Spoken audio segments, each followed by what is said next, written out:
Ndi family ya Silas Kipkorir Butia mari na kigiriko kinene kuona kwa ihinda rĩa miaka 9 matiũĩ kana arĩ muoyo, kuona matire mahota kwaraniria nake thutha wa guthie bũrũri wa South Africa gwetha mĩaramano.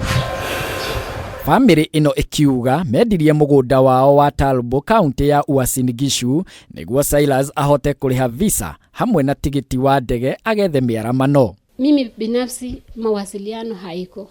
Maswali ya watoto ni mengi.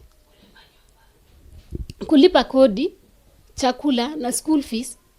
Because ile shamba alikuwa nayo, haliuza shamba yake eka moja na akaenda South Africa kutafuta kazi. Hakatuacha kwa nyumba ya kukodisha. Mpaka wa leo sijamuona. Maisha yangu imekuwa ngumu. Imekuwa maisha ni machungu kwa sababu mawazo ya watoto wananiuliza, mam, baba alienda wapi? Mutumia wa Silas Tekla Jebet akiuga rĩa mwisho kwaria na muthuri wake kwari mwaka-inĩ wa 2017 hĩndĩ ĩrĩa athire bũrũri-inĩ ũcio. Wakati alitoka Kenya akienda kutafuta kazi South Africa, alikuwa na miaka 40 na alitoka 2017 mwezi wa 7 akienda kutafuta kazi, na tukawa na mawasiliano akienda mpaka akafika South Africa. Akiwa South Africa tuliongea naye kwa muda mfupi. Sasa wakati ako South Africa tulikuwa tunawasiliana vizuri.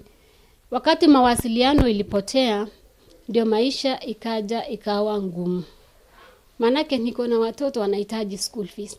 Nilikuwa naomba dad kama unaweza rudi nyumbani juu tumekumiss, na pia nilikuwa nitamani ku experience your father's love. Juu unajua wanafunzi wengi shule yetu wao wanakuanga wanasema kuhusu their dad, lakini mimi niko tu. Lois Chelotich uria nĩ nyina wa Silas akiuga kura kwa mũrũwe nĩ gũtũmĩte agĩe na mathĩna maingĩ ma mwĩrĩ. Sasa huyo mtoto yangu nipate miaka 10 sijui ina nini. Sijui amekufa, sijui iko hata magonjwa imeingia kwa mimi, sababu huyo mtoto yangu, sababu nilitinda mimba yangu. Ameniachia watoto na mimi sina kazi. Family ino leo ikiuria thirikari imateithĩrĩrie gwetha mwana wao. Naomba government of Kenya ama mtu yote tu mwenye anatuona kama wanaweza sikiza kilio chetu na atuhurumie, kwa sababu sisi tunaomba kama wanaweza fuatilia mahali huko tuweze kujua kama ni kufariki alifariki, kama aliaga dunia tujue aliaga dunia.